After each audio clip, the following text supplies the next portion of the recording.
Hello, Hello. and welcome to Planet Marzipan, the Fish and Marillion podcast.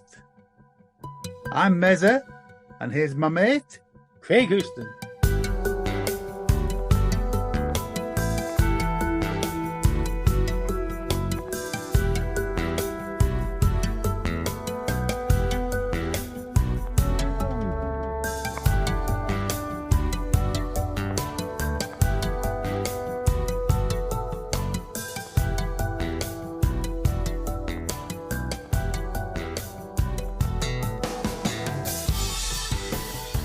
Hello, and welcome to Planet Marzipan. I'm Mezza. I'm here with my good friend Craig.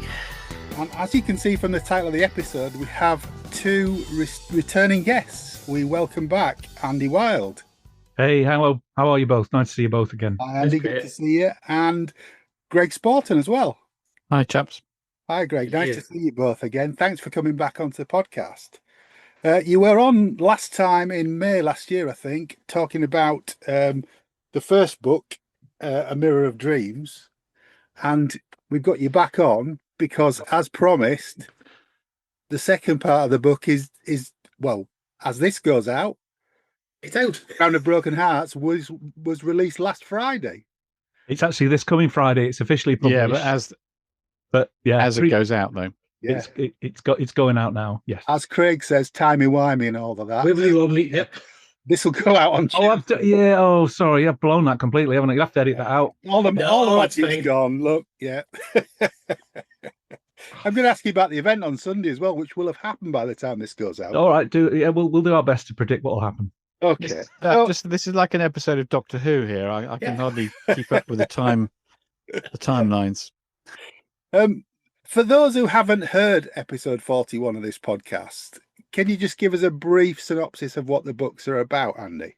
Yeah, absolutely. So there was a very intense period between around 1982 to around about 1986, let's say, where a very much a scene of new bands with a progressive kind of sound came together to build a scene primarily around the Marquee in London, but also in other places around the country. So Marillion and Solstice, Pallas, Pendragon, Twelfth Night, and IQ were kind of the six of the big bands who fed that scene at that time, along with many others who kind of followed in their wake. And the thrust of the books is that of those six bands, only one really had any massive commercial success, and that's Marillion, as we know. And the first book covers the period up to the end of 83, where it seemed like all of these bands would break through. The majority of them played at the Reading Festival that year, which we could kind of think was the apex of this scene. That was all covered in A Mirror of Dreams, which we published last year to great commercial and critical success. We always planned to do two books. Both books were written together as a single piece. And the second book, Playground of Broken Hearts, takes that story through to its kind of logical conclusion to the end of the 1980s. And the titles of the books reflect those kind of two halves. So A Mirror of Dreams, which is a lyric from a Twelfth Night song, suggests the promise of success. And The Playground of Broken Hearts, which is a lyric from a Marillion song, suggests actually that success didn't happen for all of those bands necessarily. No. But we have the six major bands, about 10 or 12 minor bands who either supported or played headlines at the Marquee in that period. And everybody from all of those bands were willing to be interviewed. I interviewed 85 people for the two books. The majority of them opened up their archives for us to give us photographs, press cuttings, newsletters. And we were also very lucky that a number of very talented photographers who were there in the room enabled us to select images, many of which have never been seen before. So it's very exciting for me because as an author of books that are researched, not books that are invented, I'm a non-fiction author. It's really great to feel that what we've achieved here is definitive. It's a definitive story. Nobody will go back and do this again because the story's been told by the people who were there. So from a perspective as an author and also as a fan, I saw Twelfth Night and IQ and Marillion back in those days. It's extremely satisfying, and I'm not blowing smoke up Greg's arse, but the support from Kingmaker Publishing, Greg as my editor, Nick Shilton as my publisher, has been absolutely superlative. We got the best books we could possibly have, and the reaction to both volumes has been fabulously positive, not just from the buyers who have laid out their hard-earned cash, but from also the musicians who have helped us to get to the position we're in. So yeah, very happy. Brilliant. Well, I just to echo that, I mean, we kind of reviewed the first one in the first interview, but the quality of the book is fantastic. As I think I alluded to in the first episode, I was kind of watching from afar, you know, reading about all this stuff going on in London from a distance, and this just brings it all back. You know, the first volume, as you say, is up to the point of the end of '83. So script has come out. Yep. Marillion have already had a change of drummer. Several changes of drummers. Oh yes, 83. But in the second book, that I was going to say affliction, but that happens to a lot of the other bands in the second. Oh yeah, it seems that they've all got like revolving members of bands, all of them. Yeah, that's true. An incredible story. It's difficult for them to sustain that consistency. In fact, the majority of these bands changed singers in that period. Yes. Jeff Bam was replaced by Andy Sears, and Pete Nichols replaced by Paul Manel, and Solstice had about 6 singers in that period. And Pallas got rid of Ewan and brought in Alan Reed, and those were fundamental changes. It's very difficult for any band to convincingly replace a frontman and remain consistently successful over a period. I mean, there are obvious exceptions. I'm sure we can think of several of those, but I think that was one of the reasons why in the period 84 to 89 we started to see some of these bands drop away, because the change in personnel was too significant for consistency. Yeah, I mean, I thought I had a reasonable knowledge of this, but I'm absolutely gobsmacked. I didn't realize that Paul Liversidge was in the running to be the Pallas frontman. Yeah, well, yeah, exactly. And I got that information directly from Paul when I interviewed him. Paul Liversidge became Paul Manel professionally. Yeah. And yes, and likewise, Paul from Multi-Story also auditioned for Pallas in that period.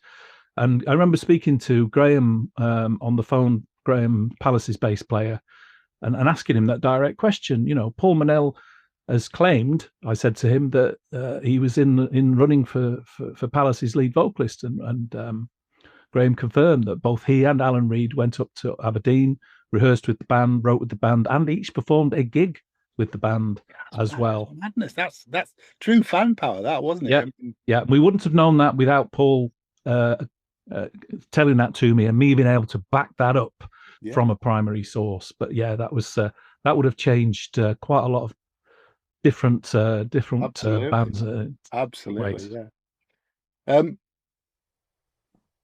I mean, you've alluded to the book is a hefty tome. Yeah, and it kind of resolves, well, not resolves, but brings the story of the 6 key bands up to date, doesn't it? Yes, it does. It does. So the main thrust of the narrative runs through to the end of 1989, by which time Twelfth Night had finished, Solstice had finished, Pallas were temporarily not doing very much. Marillion had changed singers and were starting to find success with Steve Hogarth. Pendragon, as always, were beavering away under the radar, and we kind of go into a lot of detail in the middle period of the 80s, right up to the end of 89, just because it was a fairly arbitrary place to stop. We had to stop somewhere, you know. But yes, I also do my best to bring all of those stories right up to date, right up to earlier this year, with Solstice's latest album, which was released a couple of months ago. So yeah. And it's really good because a lot of the stories intertwine Yep. You know, there's so much crossover between the bands, between each other, like supporting each other, and there's a lot of anecdotes where the members are together and stuff like that. So it's really interesting how we are. Absolutely, and that was something we really tried hard to outline, because certain commentators, I won't mention any names, but we can think of a Crofter up in the. Got a lot of mentions in the first episode, so I'm sure it will again. Yeah. So certain people claimed that there was no scene, and that is patent revisionism and nonsense. In fact, we've got pictures in the book of different band members socializing together. They would all hang out at the marquee. Alan Reed has told me many times that even if his band wasn't playing at the marquee, he would go down and socialize there. And there's some Maritz around the corner. If you were an honorary member, if you were a regular at the musician at the marquee. So it was definitely a scene.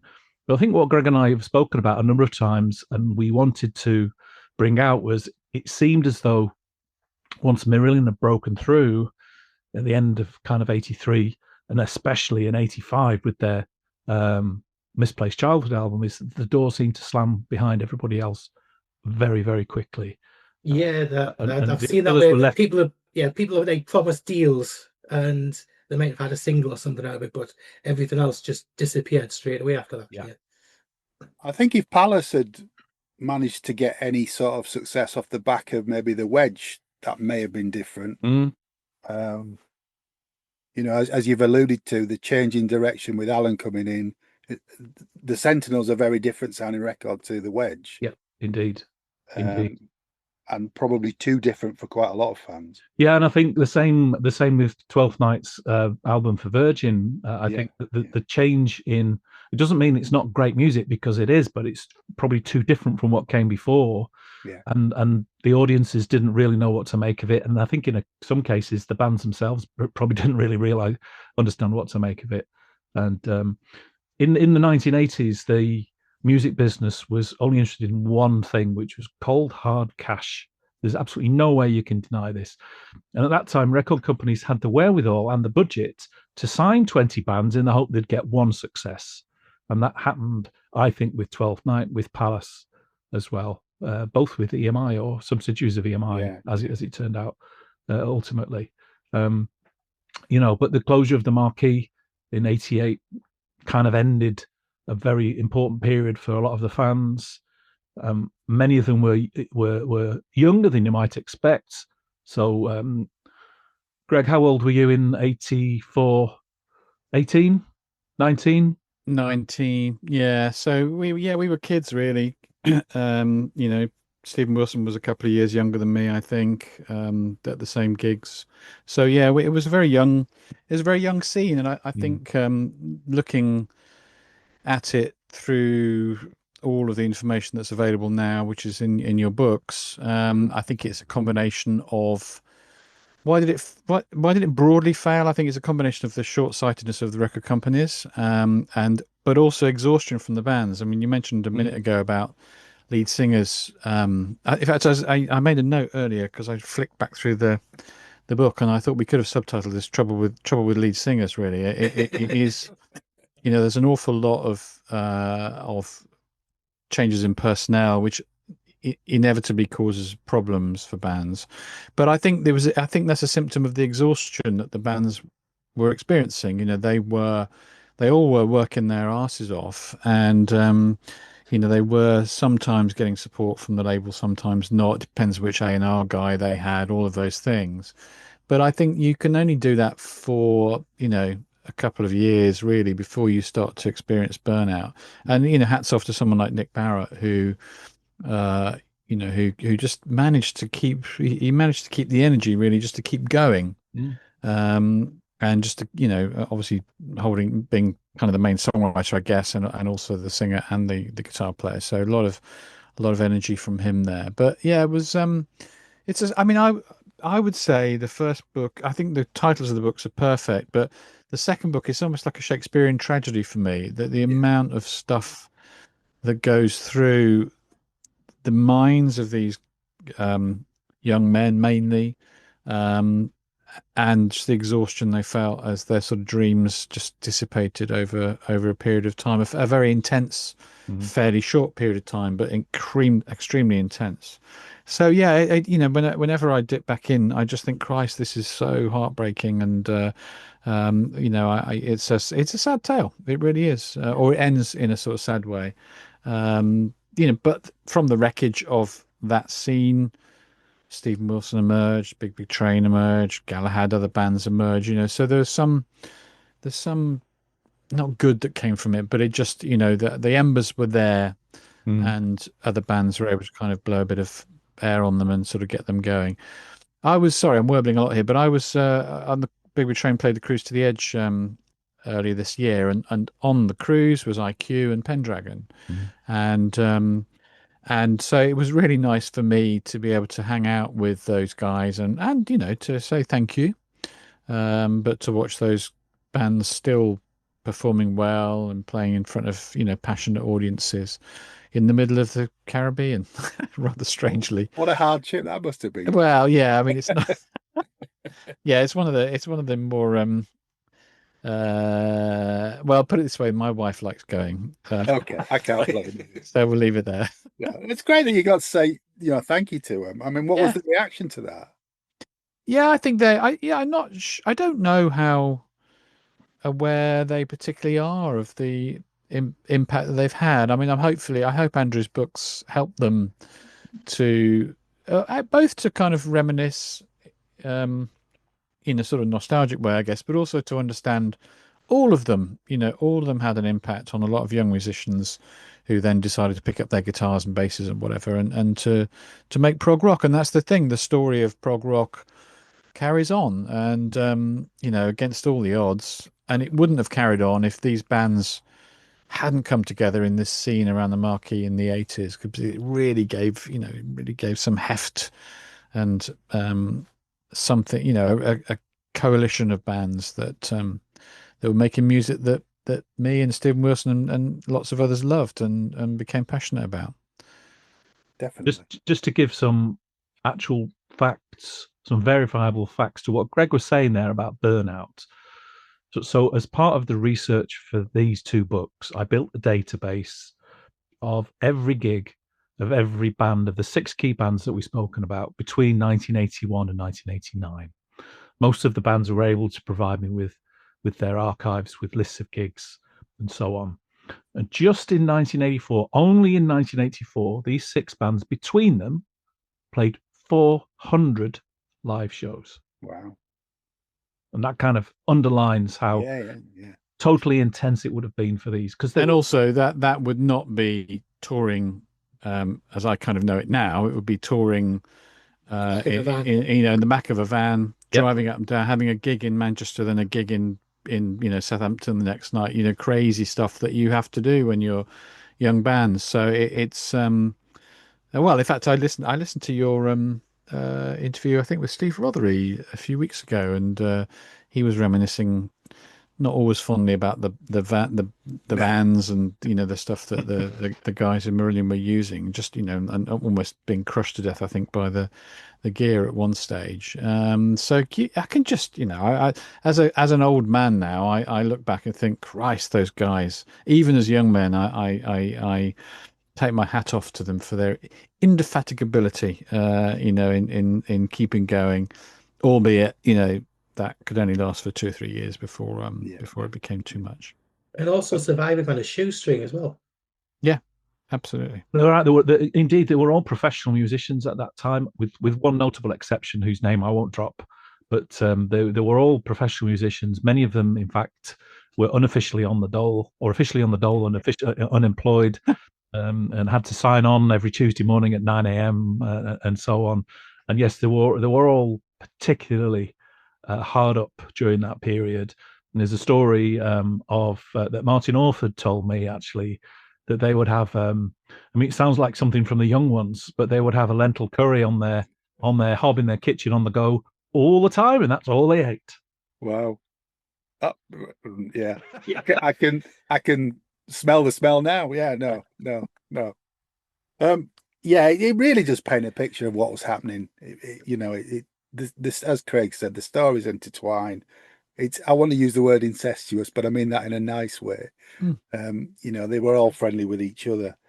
I wouldn't say that's necessarily true. Well, most of them, with odd exceptions, yeah. Some of the interviews we did a year before last, when we spent 6 months reviewing this, there was still a little bit of bad blood between some of these characters, but we'll perhaps not go down that any in further. The same band? No, between different bands. Oh, okay. Yeah. Well, okay, we'll gloss over that. But yeah, as we've alluded to, I think the story concludes after 200 and odd pages, and then we get a whole other section at the end of the book, which has 23 more bands in it that were either at the core or had supported them, or came slightly later in the decade. Yeah, absolutely right. So the title of the chapter is Calling All the Heroes, which is a very deliberate selection of probably the most commercially successful song by It Bites, who came along a little bit later than some of these others. And yes, this was my editor's idea, Mr. Spawton, who's on the call here, who at that time was a very big fan of It Bites, and I'm sure I'll give him a chance to speak for himself shortly. But his suggestion to me was, you know, it wasn't just about those 6 bands. We made a deliberate editorial policy not to major on them in the main part of the book, because it would have got too messy and too difficult. Yeah. So I said, look, let's do a chapter at the end that includes the likes of Haze and Quasar and Liaison and La Host, Jadis and Fire and everybody, all of these people, because the fans at the time supported those guys, went to see their shows. Many of them played at the Marquee. In fact, everybody who's listed in that chapter played either a headline or a support at the Marquee. Most of them were on the album that John Arneson's record label put out as well. The Fire in Harmony. The Fire in Harmony album. So we included all of those guys as well. And with one or two minor exceptions, I was able to speak to the majority of the people in the majority of those bands. Yeah. You know, I'll give you for example, it was quite late in the writing process where I added Pride of Passion to my list of bands to talk about, because Diz Minute had been very, very helpful in writing and talking to me about his period of time in Marillion. Great stuff. Diz is lovely. And he was very erudite in what he said. And I thought, well, actually, it probably deserves a page or two on Pride of Passion, because a lot of the people who went to see the other bands will have seen Pride of Passion as a support act at the time. So we added quite a number of bands quite late in the process from that list. And ironically, speaking to Diz, he put me in touch with Deb, who's the singer, with the guitar player, Nigel. We were able to get their voices into the story as well. And although I didn't know it at the time, taking Pride of Passion as an example, those guys had already spoken to each other about recording some music together again, which is either out now or out quite soon. It's out. We've interviewed them on here. Yeah, it is out. Yeah, I have a suspicion that them talking about the old days with me the year before last, because this book was written in the majority of it in 2023, actually stimulated them into working together, which is absolutely astounding. Fantastic, yeah. You know, really, really brilliant. So, yeah, so Mark from Trilogy, for example, had a long interview with him. He's provided photographs which people have never seen before. Jadis was great. Had a long conversation eventually with Gary from Jadis. It took some time to get hold of him, but he was happy to be involved in the end. John Jowett is always great value, and spoke to him about his time in Ark, for example. Tim Bowness had a long conversation about his time in No Man, exchanged emails with Stephen on the same subject as well. So his voice is in there. And it's really, really important, because we mentioned that, you know, we talk about the 6 main bands who are all professional musicians on the breadline. Everybody else in this list, La Host, Multistory, Quasar, they were all professional musicians as well. And although they didn't have anything like the success or even have a record contract in many cases. They were extremely important to the scene that was developing in the 80s and the fans who went to see them. And we thought it was right to give due credit where credit was due. And it turned out, yeah, you're quite right. That chapter ended up being 70 pages long because the story deserved to be told, which meant me having to go to my publisher, Nick Shilton, saying, actually, I've written quite a lot more than we originally planned. And I've got 300 photographs for this volume rather than the 200 in the first one. Are we okay to go ahead and extend the page count? Which thankfully he agreed and Greg agreed to do, and it was worth it, absolutely worth it. I think it helps, as you've said, it helps the main story of the book focusing on the six, but then this last chapter allows you, because quite a few of these bands actually do feed into the story of the six. So yeah, you know, they do, and there were just some incredibly talented players in there. I remember I saw Liaison a couple of times, and the singer, he was Howard, unbelievably good. I remember there was one song they did. I'm slightly exaggerating, but I went to the loo at the Marquee and he was singing a note, and when I came out, he was still singing the same note. You know, the ability to hold a note accurately. You know, fantastic, and a really great guitar player as well in the same band. So there's some really excellent other musicians who didn't quite get the same profile. So I'm really pleased that, you know, we did spend quite a fair bit of time talking about them.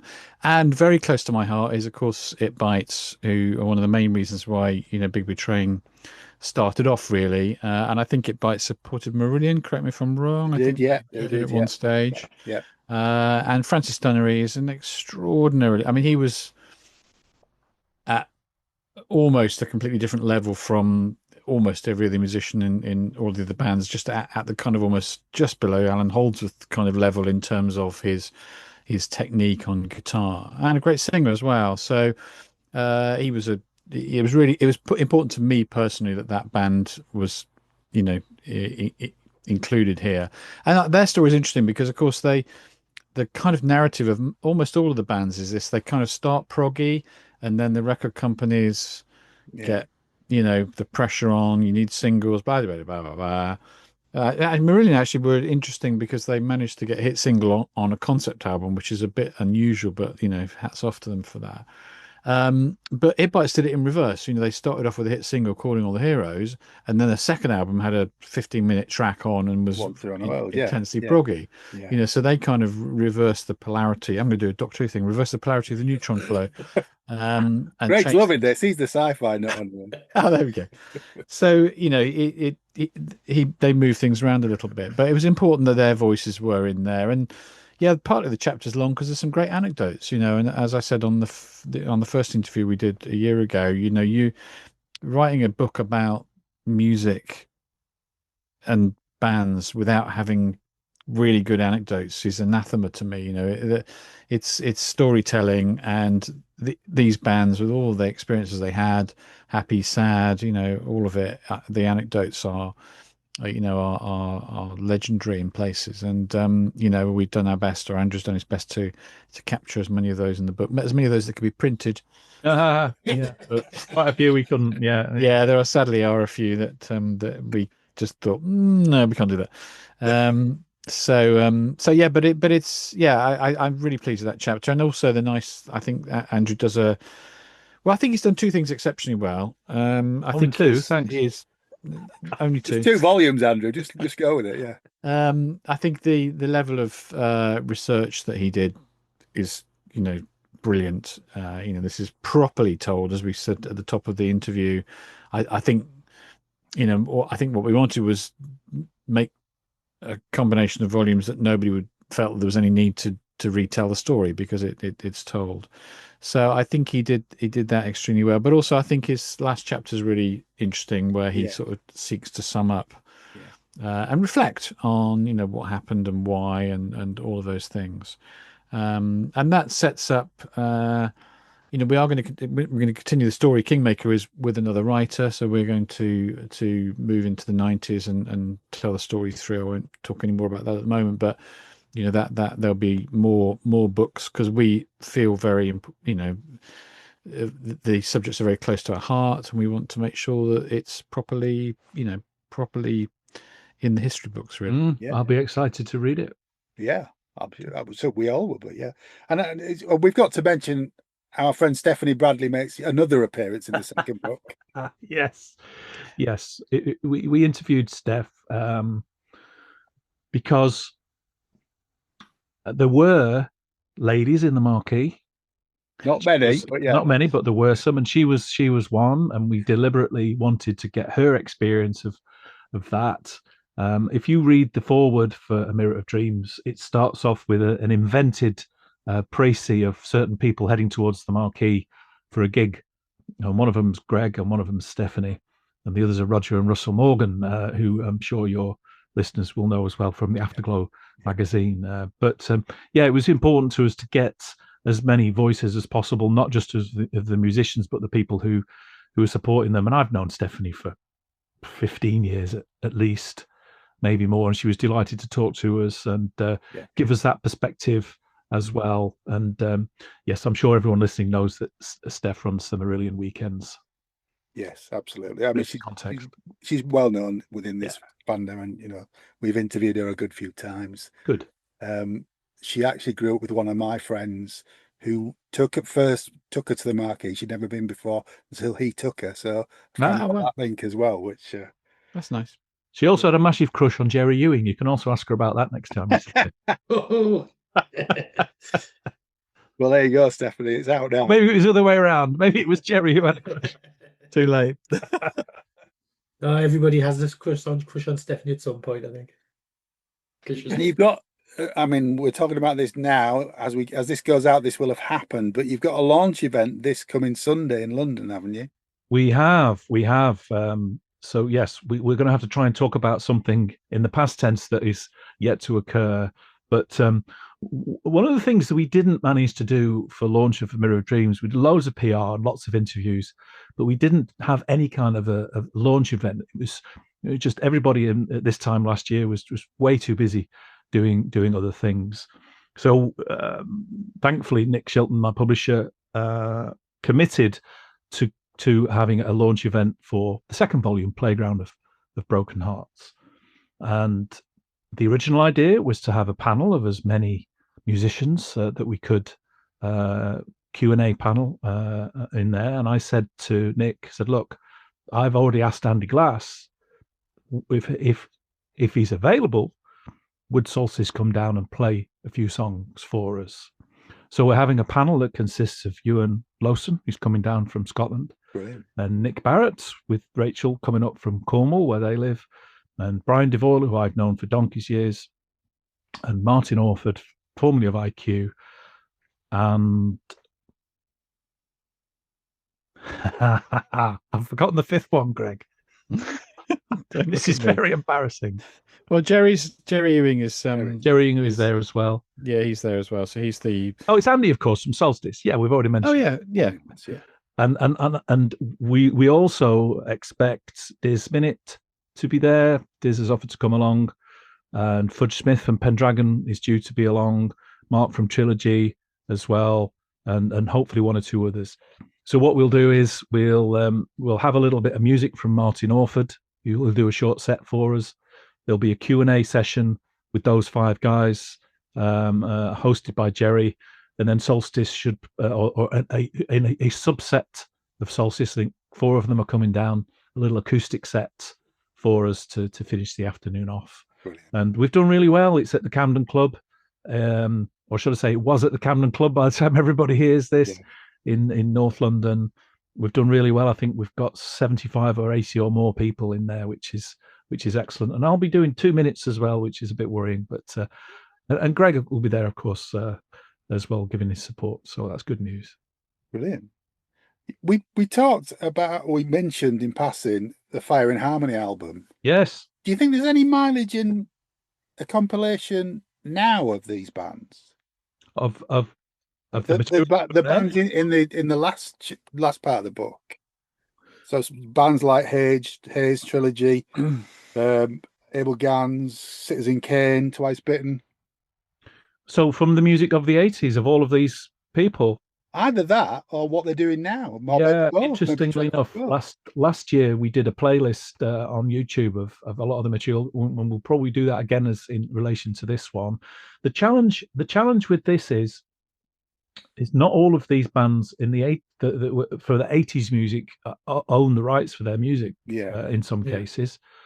And I'm sure if someone's willing to coordinate it and stump up some money to press CDs, if that's what they want, or a playlist on Bandcamp, then that would be a good idea. I don't think it's something either Greg or I have the time or the bandwidth to do, but I'm sure it'd be a great idea. Maybe you could do it. Okay. Well, it's a great look idea. Look at designs. And I know, I mean, Greg's already talked about Kingmaker possibly working on something that follows on from this. What are you working on at the minute, Andy? Oh, wow. So I've got 3 active projects currently. I'll just flash this book up here. So this came out a year ago, more or less. This is for Sonic Bond, who I do a lot of work for. And you best say what it is, because we're audio only. We're audio only. I'm flashing a book up, everybody, so who's listening online. So yes, sorry. This is a book called Remembering Live Aid, which is a minute-by-minute breakdown of the 2 concerts that took place almost exactly 40 years ago at Wembley and Philadelphia. That was a book I wrote a year ago for Sonic Bond, which has been selling well, and quite alarmingly, because I've really got to prepare for it, I will be presenting a keynote speech at the National Library of Ireland in early July, talking about Live Aid and my recollections of watching it on the TV for 16 hours on the 16th of July, 85. So I'm preparing for that currently. I recently published the first of 2 books, again for Sonic Bond, which analyzes the early period of the music of the Beatles. Yes, another book about the Beatles. I did that as a co-write with Alberto Brevin, who is the singer and co-writer in Big Big Train. And now you mentioned that you've been talking to Alberto on our last interview. There you go. Now you know what it is. So Alberto and I have written the first volume of The Beatles on Track, which takes us up to the end of 66. And when he's finished being busy, being a rock star and a producer on a number of projects this year, then we will do a second volume of that. It should be called The Beatles 1967 to 1970 and Beyond. Okay, very good. I see what you did there. Looking at that one, we've got contracts in place for that. And the other area I'm working on, am I allowed to talk about it, Greg? Yeah, of course, sure. Yeah. Excellent. So we have a project in place which is directly related to the music of Big Big Train, and I proposed probably about this time last year a project for a major book that describes the stories behind every Big Big Train song, all of them, right? All of their albums, 30 plus years. So as an example, those people who know Big Big Train's music will know that East Coast Racer, as an example of a famous song of theirs, is probably it's about a train and some fast train running at some point during the past down the East Coast main line. But actually, what does that mean? What happened and why did it happen and who was involved? And what do the band themselves think about the song and the stories it tells? So we've done that, or I've done that. I've written that unbelievably for every song in the Big Big Train back catalogue, some in a great deal of detail, some in a little less detail. I think Greg's been subjected now to potentially 15 or 16 hours worth of interviews so far, and we haven't finished. All of the rest of the band, current and previous, are involved. Oh, great. So Andy Poole is helping out with editing, and we met with Andy a few weeks ago in Bournemouth. Nick De Virgilio is currently writing some bits for me about how he approaches songwriting and so on and so on. So that's the main premise of it. But we go much further. We've commissioned artwork for the book from a number of people. We've got drawings and paintings that illustrate the songs that we'll go through. And kind of best of all for me is a lot of your listeners will know Doug Helvering, who does the Daily Doug on YouTube, where he analyzes songs he's not heard. Yeah. Doug is in the process of analysing over 30 of Big Big Train songs minute by minute, and we'll put those in as well. And that's not only the back catalogue, but also the next album, which will come out at some point next year, which we will be able to listen at some point later this year and start working on as well. So that's due in the first half of 2026 and will be a monster. So there you go. Those are my three projects. I've got one relation to a Big Big Train song. Go for it. Which is Swan Hunter, because I've had Vela, because obviously we're up in the northeast. I used to live in Hebburn, which is across the water from Wall's End. Yep. Where Swan Hunters was. Where they were. My dad and my granddad, before my dad worked on the oil rigs, he used to work on the Hebburn side, and used to have to go across the Swan Hunters to do some work as well, because he was a welder. And my granddad was in the shipyards as well, and my great uncle used to work in Swan Hunters. That's fascinating. It's really interesting, because I came to this as a newbie. The first Big Big Train album I heard end to end was Ingenious Devices, which was only released a couple of years ago. Okay. You know, so it's a big learning curve for me. Yeah. You know, the guys have opened their archives to me to go back through old material. I've been lucky enough to be able to access David Longdon's personal archive to get information about projects which never came to fruition, and it's 100% authorized and supported by the band. That would be published by their own publishing company. Let's face it. But keep it in house. It's been an absolute pleasure to work on, because I'm interested in stories. I'm interested in history. I'm interested in the way that people think about how history is perceived as well. And it's a big project, and we expect it to be available. Where are we now?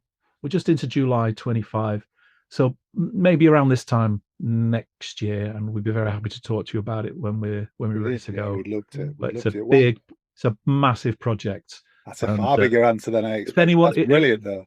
I think I mentioned this to Greg not that long ago. If I'd have thought about how much work was involved before I agreed to do it, I might have not agreed to do it, because it's going to be 150,000 words and 100 pictures and another 20 or 30 interviews. But it's been great fun to do it. Oh, can't wait to see that. That'll be fantastic. Yeah. And Greg, from a Kingmaker point of view, what's coming up? I know you've just reissued Mario's Genesis, the Phil Collins years.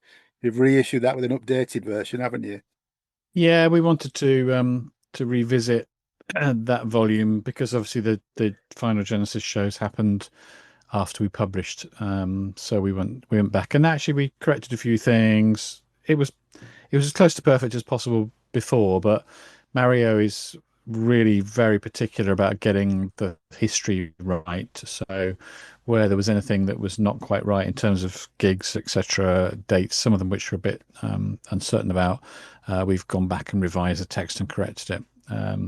So that's been done. We've got a book. He's writing a book for us on Tony Banks at the moment. So the very first Tony Banks biography is coming out, and a subject very close to my heart, a man that I saw supporting Marillion at the Birmingham Odeon back in the early 80s, Peter Hamill.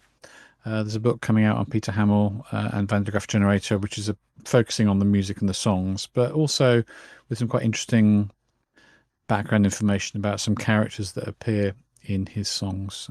So that's the sort of Kingmaker stuff.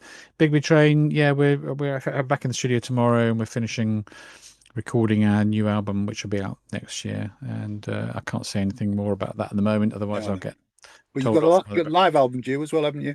Yeah, live album's coming out in September, which kind of sort of packages up the shows that we've done in recent years, and it's turned out really beautifully. I'm really proud of it. So yeah, that's going to be good. And if I may say one thing about you guys, I must just tell you, we flew back so we did the cruise, and we did a Canadian and US tour, and we, for some bizarre reason, we'd been booked to play a festival in Portugal as well. So we flew all the way over to Heathrow, and then flew to Portugal. which is tiring enough as it is. But then we found I don't know what have you ever been to Portugal? I don't know, but I've always thought Portugal was kind of narrow, but it's actually wider than you think it is. So we found out when we got there, the festival, which is a lovely festival, but it was 4 hours, 4 hours inland. Wow. Actually, it was a festival that H had played the year before, I think. And so we were faced. I mean, I hadn't slept for like 24 hours, and we were faced with a 4-hour drive.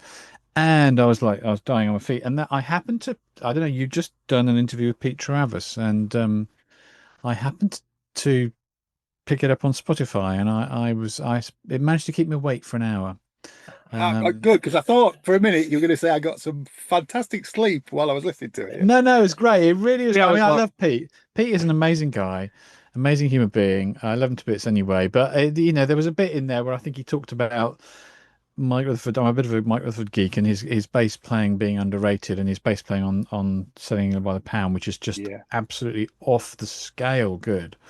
And I just thought, bless Pete and bless you guys for talking about that. And it just kept my senses working enough to just get to the venue, because we were arriving late in the evening and I needed just to get to sleep, but I didn't want to sleep in the bus because then you don't get to sleep at night, there's all those things. So thank you very much for what you do. Greg, thank you. I'm really honoured to know that you're listening to it. I mean, oh yeah, no, Pete was lovely, and that chat he was very honest about his health in that. And he was, and that was very moving, I thought. And but he is, and he's a great guy, and he worked with Big Train on one occasion.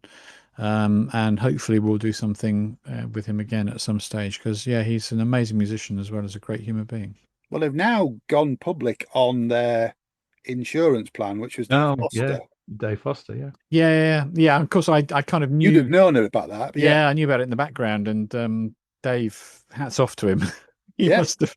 I can't imagine what that was like, learning all of that. And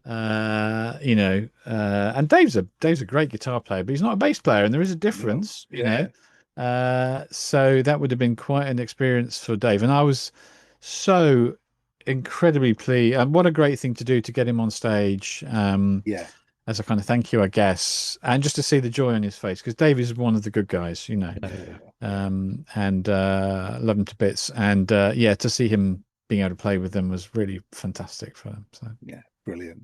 Well, look, Andrew, one of the things that you were saying before, just with your book on live, it just brought to mind one of the that links to one of the anecdotes from the new book, is on the day of Live Aid, I think was it IQ who were playing.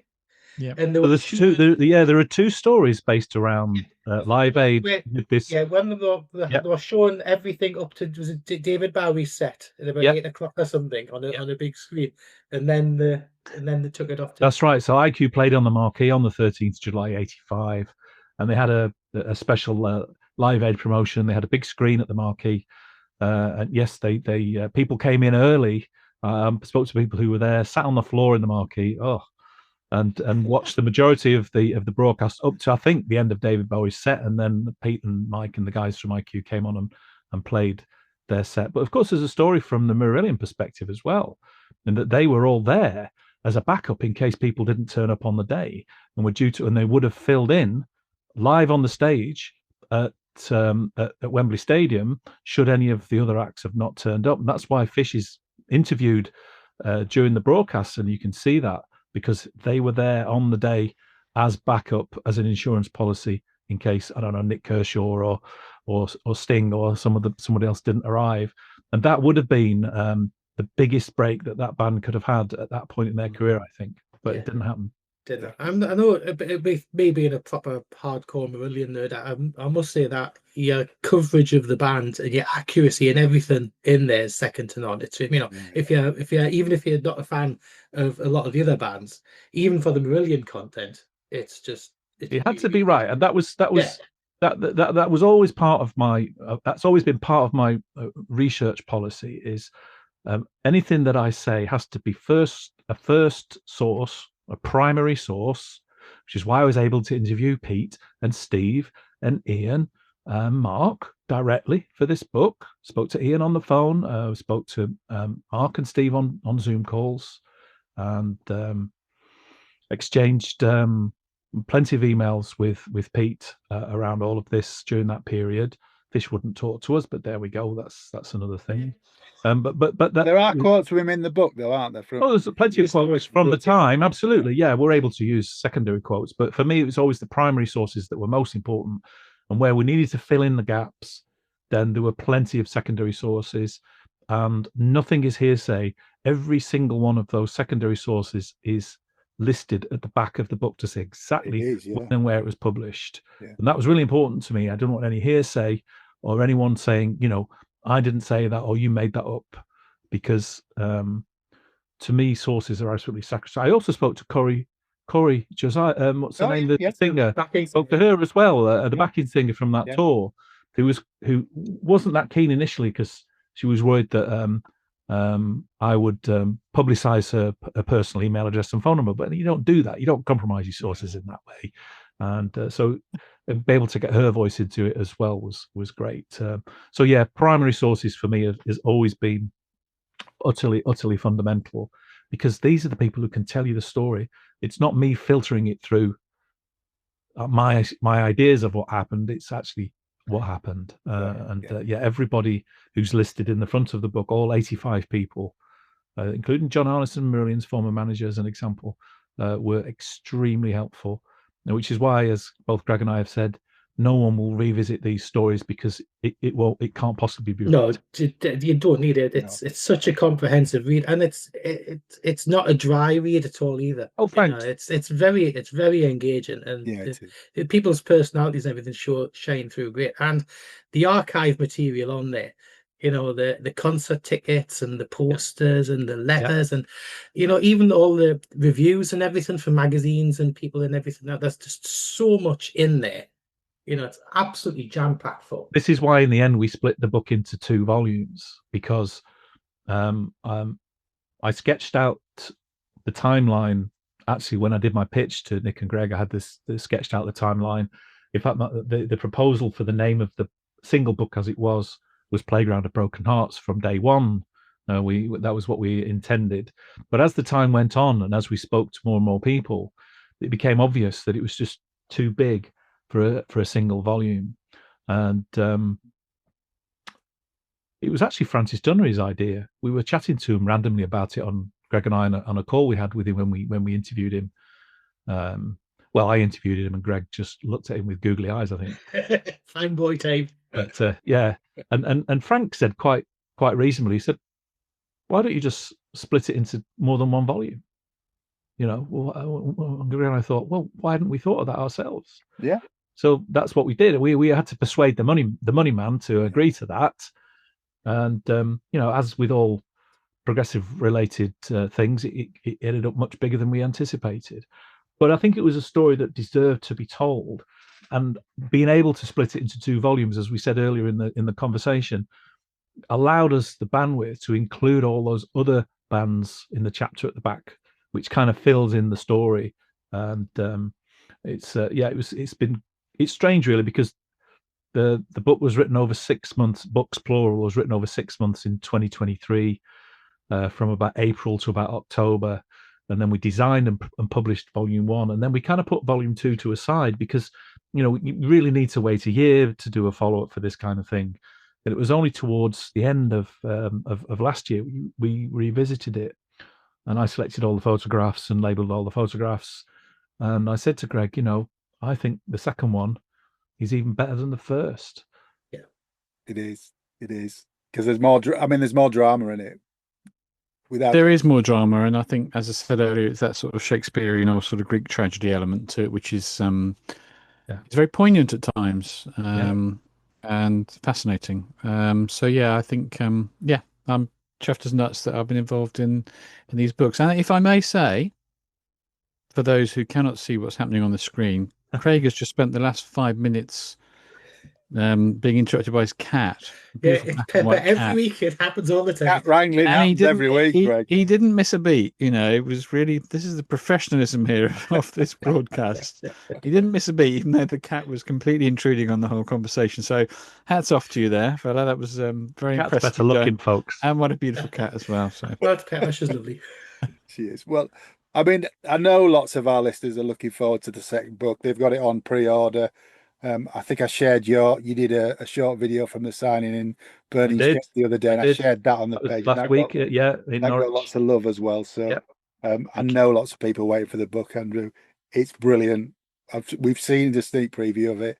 It's absolutely brilliant. We can't recommend it highly enough. And I love the end quote from Spinal Tap. I'm not going to spoil it. It's just perfect. It really is. We shall let readers work out what that is for themselves when they get their copy. But no spoilers. Look, guys, thank you very much for your time today. It's been great speaking to you. Thank you, Greg. Great to see you both. Yeah, good work. Thanks, Andy. Cheers. Bye. Great to get you back on again. Well, they were lovely, weren't they? Like last year, absolutely lovely people. Great. And the book, as I and Craig have both said, it's a fantastic read. There's such a lot of quality Marillion content in there, but also on the other bands as well, and it's all intertwined. It's highly recommended. It really is, and it's available now from Burning Shed or from Craig's friends who don't pay much tax. Well, Jeff had to pay for his wedding, didn't he? So yes, he did. Yeah. But yeah, please, if you get it, let us know in the Facebook group what you think of the book. But we love it, and I love it. It's really making me go back and listen to some of my prog collection from the early 80s. But have you got time for that with all the Planet Music stuff? Not really, no. But anyway, all that remains to be said is thank you for listening. It's good night from me. And it's good night from him. Take care. And stay alive. Thanks for listening to Planet Marzipan Podcast. Please like and subscribe from whichever platform you get your podcasts from. You can contact us at planetmarzipanpodcast@gmail.com and check out marillion.com, fishmusic.scot for all the good stuff.